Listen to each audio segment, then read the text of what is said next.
Lord willing, we'll be having several different hymn histories, and some we'll hear from our own missionaries during this conference. But this hymn, More Love to Thee, number 140, was written by Elizabeth Prentice. She was really a very ordinary woman. She was a preacher's wife that lived during the mid-1800s. She was a mother to 6 children.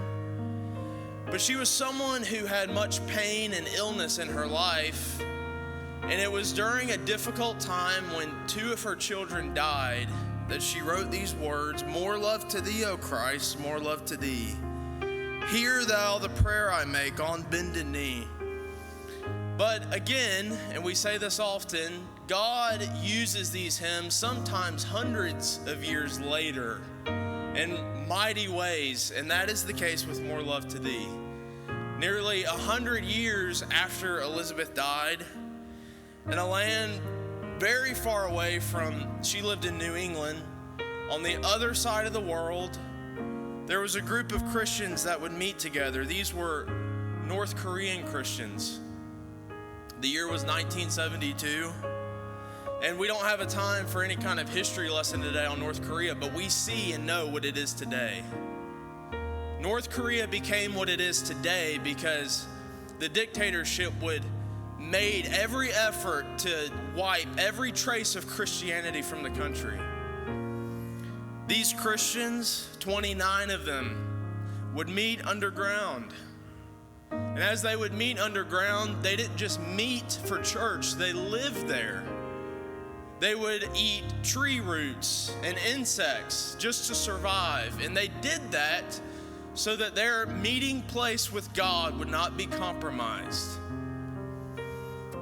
The dictator at that time was the grandfather of the current dictator there now.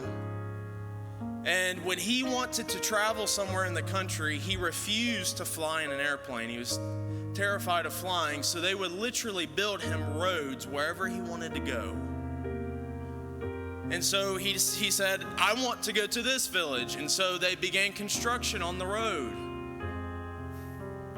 And as they were constructing the road, they literally unearthed these 29 Christians meeting under the ground, worshiping God.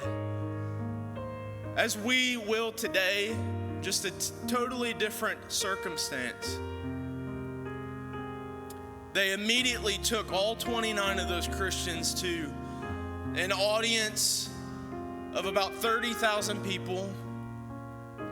The commanding officer there, ordered that a steamroller be brought out in front of this massive crowd of 30,000 people.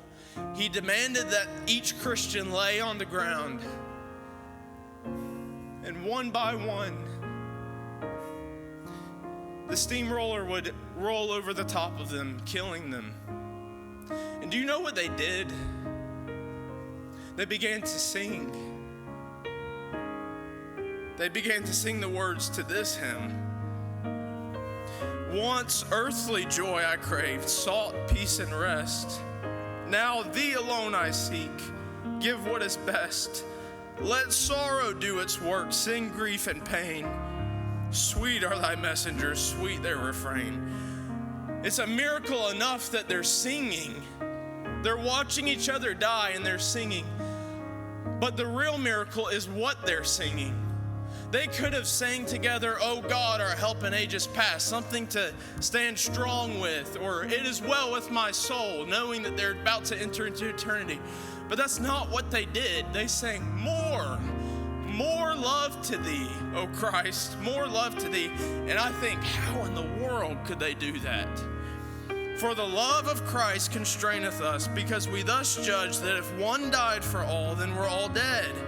And that he died for all, that they which live should not henceforth live unto themselves, but unto him which died for them and rose again." They were living for something much greater than themselves. They were living for someone who died for them, and his love constrained them. Now today, as Brother Steve comes to lead us, we're going to sing this in a nice auditorium, a beautiful auditorium, electricity, air conditioning. We're sitting next to people that we know and love, and we're not facing death.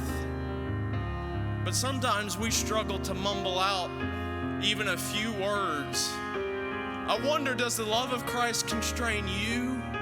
We could never die a death like this until we live for Christ. As we sing this hymn, can you sing it as if it was your last? Because it may be. Does the love of Christ constrain you? Let's sing together. Thank you, Danny. Let's sing this and let's do our best all together on that verse. More love to thee. All together.